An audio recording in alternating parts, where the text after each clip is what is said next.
మబ్బుల లేవాలి నా కోడలికి కొడుకు అన్నం కూర చేసి రాత్రి చేసి పెడతా కూర వాళ్ళకి టిఫిన్ కట్టించి మబ్బుల్నే 6 గంటలకు చేనుకోతారు పిట్టలు కొట్టడానికి.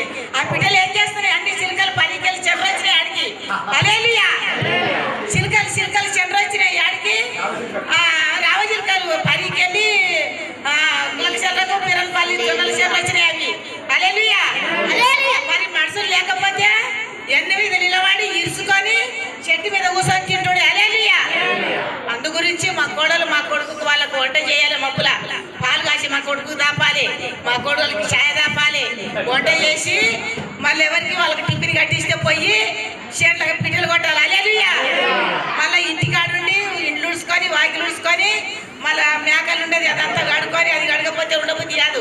మా కొడుకు కడగకమ్మంటాడు. అవి ఉచ్చా పెంట వస్తే ఈగలు పుయ్యమంటే నాకు ఉండబుద్ధి కాదు. అదంతా కడిగి చేసి అది పెట్టాలి. మళ్ళీ వాళ్ళు వచ్చే వరకు పొద్దుమికి వంట చేసి వాళ్ళకి తయారు పెట్టాలి. హల్లెలూయా. మరి ఆ బలం ఎవరిచ్చిండ్రు? యేసయ్య ఇచ్చిండు. హల్లెలూయా. మరి నాకు అలసట లేదు నాకు ఇయ్యలేడు అలసట.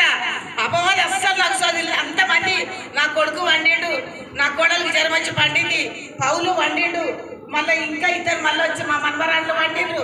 వాళ్ళందరికీ ఉడికిలు కాసేయాలి. మరి పాలు ఛాయలు వాళ్ళకి కాసేయాలి. వంట చేసేయాలి. మరి ఇట్లా బయటికి రావాలి, లోపలికి వెళ్ళి వంట చేసుకొని బయటికి రావాలి. హల్లెలూయా. మరి అందరు చూసేయమంటున్నారు, ఏమమ్మా అంతగానో ముక్కులాడుతున్నావు, సోరోలు కూడా చేయరు, మరి అంత పని చేస్తున్నావు అంటే నేనన్నా నాకు నరుడు ఇచ్చిన బలం కాదు, నా తల్లిదండ్రులు ఇయ్యలే, నా యేసయ్య ఇచ్చిండు బలం. హల్లెలూయా. మరి అంతమందికి నేను పోషకాలు చేస్తున్నా.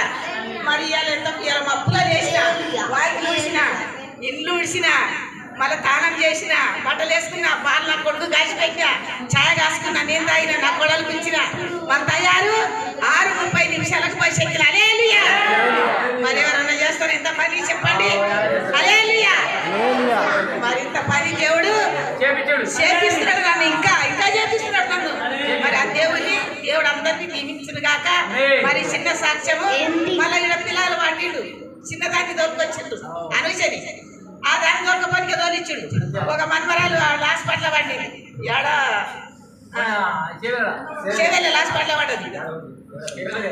చెవెళ్ళని మళ్ళీ ఆమెను వల్కరించిన, ఆడ దిగి ఆమెను వల్కరించి మళ్ళీ బస్ ఎక్కి మళ్ళీ ఇంటికి వచ్చిన. ఈమె దొరకపోవాలి. ఇప్పుడు ఈమె దొరకపోయి ఆడ స్కూల్కి జాయిన్ చేయాలి. నిన్న వచ్చింది. ఇక్కడ తోలిచ్చిండు దేవుడు, తోలుకొచ్చిండు. మరి ఇదంతా వీళ్ళంతా నన్ను చేపిస్తున్నాడు దేవుడు. ఈ చిన్న సాక్ష్యం దేవుడు నాకు ఇచ్చిన బలం దేవుడు అందరికి ఇచ్చిన కాక.